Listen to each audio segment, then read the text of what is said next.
What's going on, guys? It's Jake from Snow CC and I am back with some more race tips, tactics and analysis to help you win. And do not worry, I know ZRL is back in only a couple of weeks. It feels like the last season has only just finished, but I've got you covered. I've got some of my best ZRL race wins ready to go in this new series for you as we look at some of my wins, my losses, my team wins, some of the things to do right, some of the things to do wrong, and how to really put the power down in ZRL.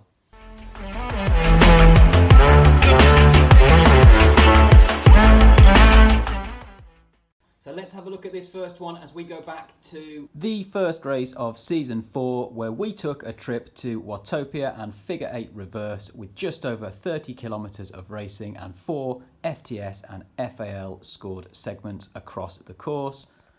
As we start from the pier before heading to the sprint reverse, the hilly KOM reverse, then on to the sprint forward, and finally finishing up with the shorter but steeper hilly KOM forward. Okay, let's jump in and have a look as we're going to skip through and look at some of the key moments and highlights from this race win. Racing is about key moments. There's usually 4, maybe 5 of them in a race, but you need to decide in advance of your race what your tactic is, what your strategy is, your main goal, your mission.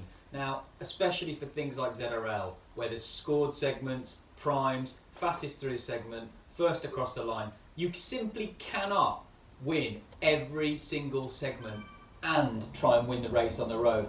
You're not superhuman, it's not possible. In any given category, you're going to be limited by those boundaries, and it's just not feasible to try and take every single segment and every single point. Now that means that you just have to try and conserve as much energy as possible for those key moments in the race, and sometimes that means being really disciplined and trying to keep your powder dry even if you feel good. Now ZRL is one of the few races that are about team tactics rather than individual tactics, and it's about trying to maximise your chances of winning, not just for yourself but for your team, using the attributes that you have. If you're a sprinter, you're not going to make it over the first KOM in the first 5k and still hope to be taking points or in the mix at the end. But if there's a sprint in the first 2k, well, you might be able to go all in on that and still score max points on that segment for your team. If you're going for the win, really you should be trying to allocate at least one team member to every scored segment to make sure that you have that sort of coverage.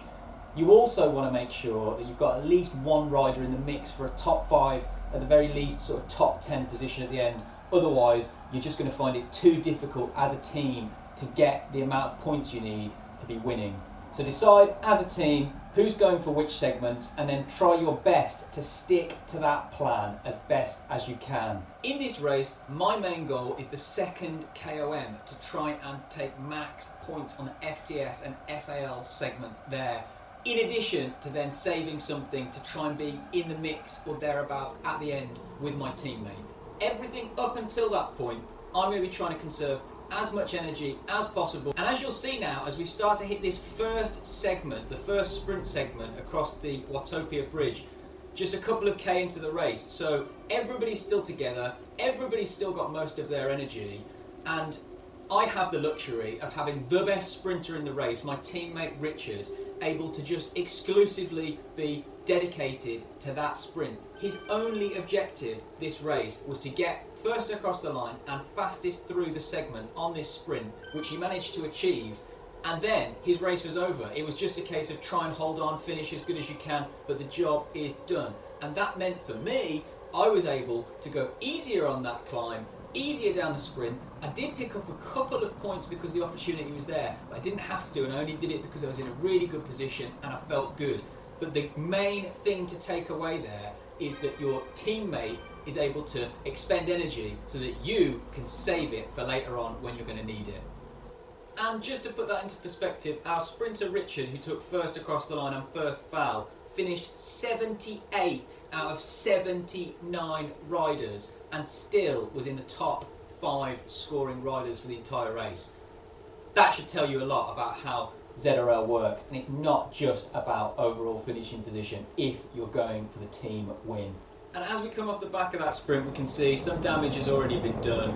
People like Richard pushing the pace on the front has sort of caused a lot of the potentially weaker riders at the other end of the category to be shot out back. And it's only a couple of K before we then hit the next segment, which is the Zwift KOM Reverse, a slightly longer one, the less steep version, which is around 5 minutes of effort. And I want to talk you through this one. We're going to have a look at it in a bit more detail because it's quite important. I'll start off by saying this was not my goal. I was not trying to get the fastest through segment or foul on this segment. That was designated to one of my teammates, Pete. As you'll spot, my aim here is to just try and stick in the group for as long as possible. You'll note my positioning. I'll tell you now, I did take first across the line. I did take fastest through segment. But for the first half of that climb, I'm nowhere near the front. I'm making sure that I am, as close to the front as I need to be to stick in that pack. But I'm never at the front. I'm never on the front. I'm never pulling. I'm never doing any work that I don't have to do there, because I can't stress this enough. It's energy that you're going to need later on that you can save in moments like these.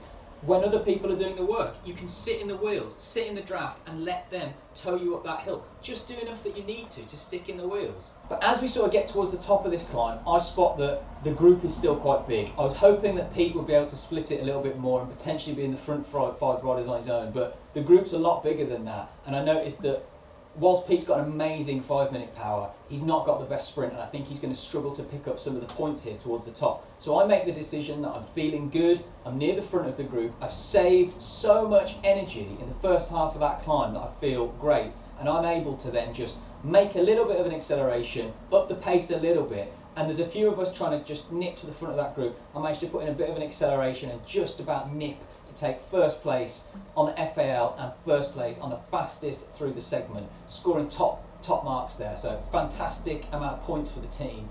And those two segments, in the first 10 minutes of the race, we've taken first place across the line and first place on fastest through segment, meaning that we're already way ahead of all the other teams, and we've only had 2 of the 4 segments. And like I said, the race is all about these key moments. So usually in ZRL it's these time segments, right? Because there's so much on offer in terms of points. But in normal races it might be an incline, rollers, whatever it is. But there's those key moments. And between these key moments, I'm doing as little work as possible. We're going to skip through this so you don't have to watch, the 3 watt per kilo rolling between the segments. And I'm just going to skip through towards the next sprint. But it's super, super crucial to mention here that I'm doing no work. I'm freewheeling essentially. I'm doing sometimes less than 3 watts per kilo in a front group at the sharp end of a race. In B category that seems, that's not even C category power, but it's because everybody's tired. They're all expending energy on each of these segments, whereas me and my teammates are saving energy by letting other teammates do the work, meaning that we're fresh later on. And it just means that the pace between these segments is so low that we're able to basically bring heart rate back down to almost resting and just get full recovery ready for the next segment. And as we're approaching this next segment, I now have only one real goal in mind, which is the KOM, which is just after this sprint. So my aim here is to not put in any effort, to not try and chase the wheels, and just do enough to close any gaps that are opening up and make sure that I'm not going to get dropped, whilst letting my teammate David, who's a really, really solid rider, make a play for those points, meaning that I can just save as much energy for the KOM in 10 minutes time. We didn't quite manage to get first across the line or fastest through the segment on this one, but you cannot win every segment as a team, as an individual, but you just have to have your plan, try and cover every segment as best as you can with at least one rider. And if you're picking up 4th place here, 6th place there, those points are still going to add up. And most of the teams are not going to score well on every single segment. They might score well on 1 segment or 2 segments, but them scoring well across all 4 and then getting finishing positions is very unlikely unless they're a super, super strong team. So we're happy with 4th place across the line there. That's more points in the bag, and I've done myself the favour of saving that energy and being ready for the KOM in just a few minutes time. Now we're approaching my main goal for today's race, which is the Zwift KOM, the shorter, steeper version. It's around 2 minutes long, ideal for my power profile. So we've had this one marked since before the race. But I want you to note again my positioning. As we hit this climb, even though my aim is to take first across the line. For the first half of this climb at least, I'm not at the front. I'm trying my best to be as far back as I can be while still being, you know, in the mix and not letting any wheels open. So I usually sit sort of 4th, 5th position, and as gaps start to open up, you just go around them. You just go around them and you just close that wheel yourself, and all of a sudden, before you realise it, there's a reduced group at the front. As we come around the halfway mark of this climb, the pace starts to slip out of it because everybody's conscious that they don't want to get dropped. They just want to do enough to try and get across the line first. They don't need to go up the climb as hard as they can from the base of it. They just need to try and get across the line first. So I've exploited that. I've sat on the wheels. I've let my teammate David set a nice pace for me. And as we hit the halfway mark and go around the bend and the pace drops, I find myself moving to the front of the group. Now, I'm never at the front of a group on a climb or on the flat in a race like this unless I am attacking or pulling for a teammate. There's absolutely no reason to be anywhere near the front unless you're doing those things, because again, like I said, it's just wasted energy. You're going to be pulling those riders up the hill and then they'll out sprint you at the top of it and drop you or take the points, and it's just not the most efficient way to do it.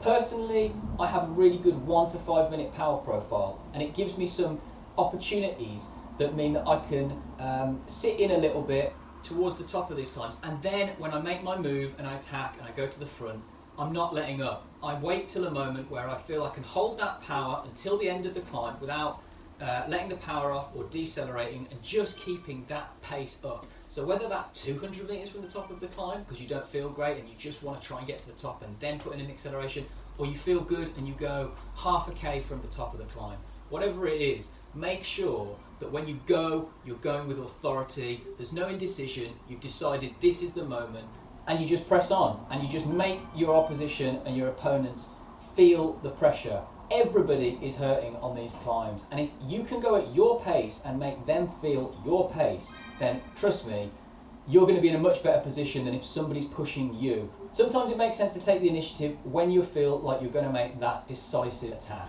And even then, as we go over the top of this climb with a nice sizable gap, I'm able to take my foot off the gas a little bit towards the top and just get a little bit of extra recovery. Some people said to me after watching this footage, why didn't you press on there? Why didn't you try and carry it till the end of the race? You had a gap, you should have just pushed on. My answer to that is, why? Why would I do that? Why would I expend that much energy when I don't have to?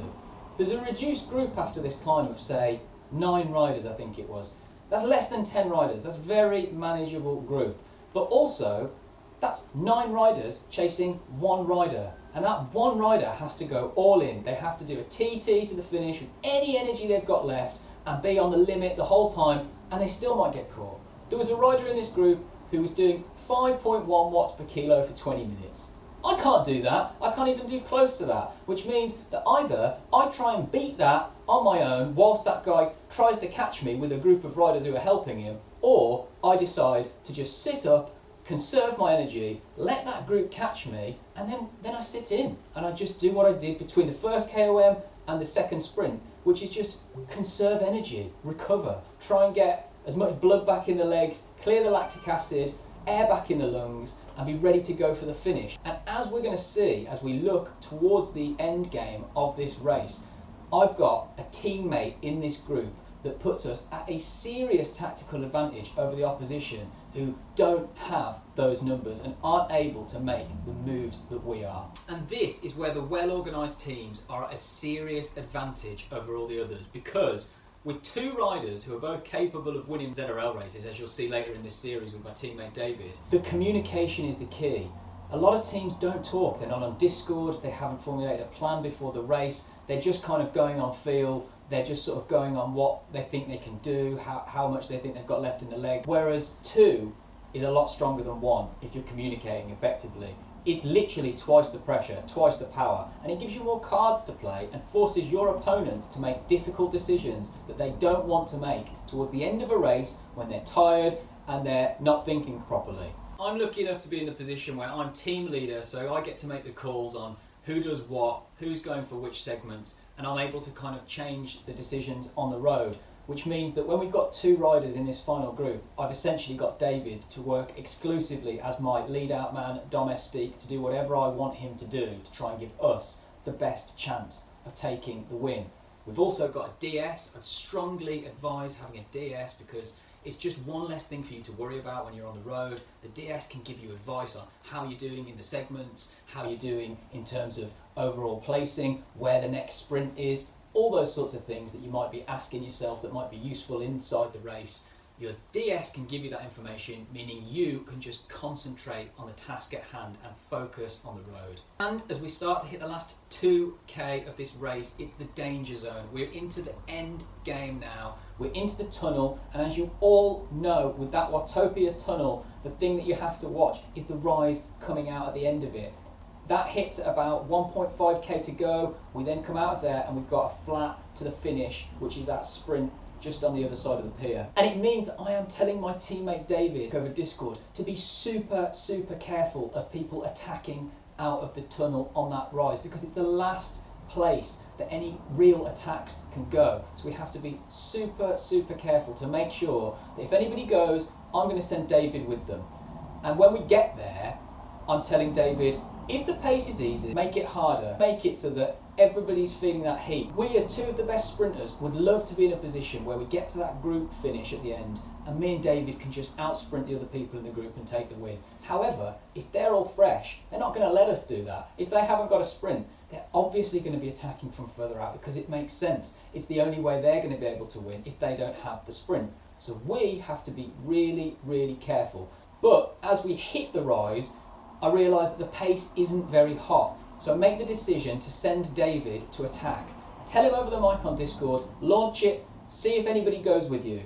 David is perfectly capable of launching attack from there and holding it to the finish. So it just gives us more cards to play. If David solos there and wins, fantastic. We've won the race as a team. If the other riders go with him, great. I can cover them. I can just sit on their wheels and let them drag me to David. And then they're all tired and I'm fresh for the sprint. So it just gives us so many more options to have effective communication and strong riders in that end game. As we see, only one rider is strong enough to go with David. Nobody else does. And what does that tell you? But it gives you some information about the state of the race. It tells you that everybody else behind, too cooked, and they just don't have the legs to close the gap. If somebody attacks and nobody goes with them, only a couple of riders go, then the rest can't follow. It's not that they won't, it's that they can't. And that means that I make the very quick split-second decision to try and bridge across to David and Armitage and make sure I'm in that front group. If we can have two riders in a three-man breakaway, 1k from the finish, that is an ideal scenario for us and just puts us in such a strong spot as we get to that final K. And sometimes you have to make decisions like that. You have to gamble. I used a lot of my sprint finish energy here to bridge up that gap, to go across on the incline. And it means that when I bridge up to David and Armitage, I just go straight to the front of the group and I start pulling. I'm just holding 5 watts per kilo, trying to just keep the pace of that group up. Because even if me and David get out sprinted by Armitage, it makes more sense for us to try and hold that gap from the group that's just behind. Because 2 riders in the top 3 is still a fantastic result. That would still put us top of the league, top for this week, give us the win. So we'd be really happy with that. And it means that even if that rider sits in, it's in our interests to pull. So I pull for a little bit. David then comes around the top of me and manages to pull on the front. And as I say, we're trying to save anything we can for the end, but also you kind of have to commit here. You can't really think too much about the finish. You're in this position and you just have to try and hold it. So as we look back there, SRAM CC rider starts to really impressively bridge across. We're into the final 600 metres, we have decisions to make. David tells me over Discord he's cooked. No surprise after that fantastic attack coming out of the tunnel and then pulling for a little bit afterwards. So we make the decision that Armitage is there, the SRAM CC rider is about to join. I'm thinking I'm going to have to launch this. However, the decision's taken away from me because Armitage makes the same call. He sees the SRAM rider hitting the back of the group and decides he can't let him attach. This is going to be the moment where he has to go. We see him deploy his power up, the burrito, which means that you cannot draft off him. I deployed the burrito, which means that the SRAM rider isn't going to be able to just sort of come past us. Just put it into as big a gear as I can, and I just try and grind that down. Somehow just had enough left in the tank to come past him. I realise with around 10-15 metres to go, nobody's going to catch me. David holds on for third place, so we take a really satisfying first and third place on the road and first place in the team standing. So there you have it, the key moments. Let's just go over them again. Make sure that you're planning out what your plan of attack is in advance and you try your best to stick to it. You don't have to be totally rigid, you can try and be opportunistic, but have a plan in place and do your best to stick to it. Make sure you're utilising your teammates, whether that be for segments or for on-the-road tactics. Having teammates that communicate puts you at a serious advantage over the other riders. And of course, most importantly, save as much energy as you can. Racing is about energy conservation, and it really is about those key moments. In all races, but especially ZRL races, I'm conserving as much energy as I can and then going as hard as I can on those segments, just to maximise the points you score for the team and to try and thread the group out a little bit. So I hope you enjoyed me talking you through this one. Remember, we've got more race wins from me, more race wins from the team, and a couple of moments that you really don't want to miss that include me getting caught with 50 metres to go by a group of 7 riders, having been solo for 7 minutes at the end of Yorkshire. Don't miss that one. And remember, catch you on the next one and always put the power down.